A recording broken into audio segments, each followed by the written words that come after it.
فکر شیخ الہند اور یورپی و ایرانی طرز سیاست و حکومت۔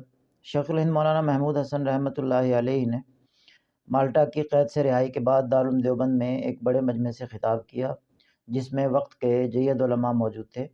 مفتی محمد شفیع علیہ رحمہ مجلس کا آنکھوں دیکھا حال بیان کرتے ہوئے لکھتے ہیں، میں نے جہاں تک جیل کی تنہائیوں میں اس پر غور کیا کہ پوری دنیا میں مسلمان دینی اور دنیاوی ہر حیثیت سے کیوں تباہ ہو رہے ہیں، تو اس کے دو سبب معلوم ہوئے۔ ایک ان کا قرآن کو چھوڑ دینا، دوسرے آپس کے اختلافات اور خانہ جنگی۔ مفتی محمد شفیع رحمۃ اللہ علیہ اس کی مزید وضاحت کرتے ہوئے لکھتے ہیں، غور کیا جائے تو یہ آپس کی لڑائی بھی قرآن چھوڑنے کا ہی لازمی نتیجہ ہے۔ اب اگر ہم مفتی محمد شفیع اور مولانا محمود حسن رحمۃ اللہ علیہما کے ناموں کو مٹا دیں اور کسی عام آدمی سے یہ سوال کریں کہ امت کے زوال کا سبب کیا ہے، تو الفاظ کے رد و بدل کے ساتھ وہ یہی کہے گا: اسلامی تعلیمات سے دوری، قرآن کریم سے دوری، یا سنت نبوی صلی اللہ علیہ وسلم سے دوری۔ الغرض مسلمانوں کے طرز حکومت اور سیاست کا محور دین رہا ہے، جبکہ یورپ کا طرز سیاست سرمایہ کے گرد گھومتا ہے۔ ہندوستان میں برطانوی حکومت ایک تجارتی کمپنی نے ہی قائم کی تھی، اسی سے لفظ ایک ہارس ٹریڈنگ بھی بنا ہے، یعنی خرید و فروخت کرنا حکمرانوں کی اور پارلیمان کے ارکان کی۔ تیسرا طرز حکومت ایران کا ہے۔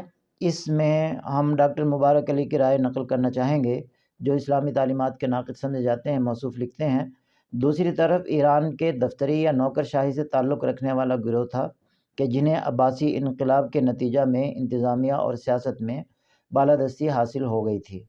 ان کے اس ڈھانچہ میں علماء اور شریعت کی بالادستی شامل نہیں تھی، بلکہ علماء بھی ایران کے زرتشتی مذاہب کے موجدوں کی طرح ریاست کے ماتحت تھے، اور بادشاہ کا کہا ہوا ہر لفظ قانون کی حیثیت رکھتا تھا، یعنی شاہ سے زیادہ شاہ کا وفادار ہونا چاہیے۔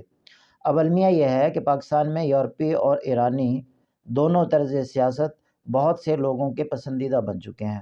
اس کی وجہ ہے کہ دین حاکم اور محکوم دونوں کو پابند کرتا ہے اور اپنی بالادستی قائم رکھنا چاہتا ہے، جبکہ دوسرے دونوں مکاتب فکر مفاد پر قائم ہیں اور مفاد پرستی پر کوئی قدغن نہیں لگاتے۔ علماء کو اس صورتحال میں زیادہ محنت کی ضرورت ہے کہ ایک طرف تو انہیں قرآن و سنت سے جڑے رہنا پڑے گا، اور دوسری طرف تجارت و صنعت اور پیسے کی سیاست بھی جائز حد تک کرنا پڑے گی۔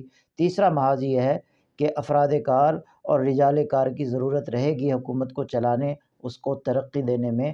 جو افراد اس کو آگے لے جا سکتے ہوں، اس پر بھی محنت کی ضرورت رہے گی۔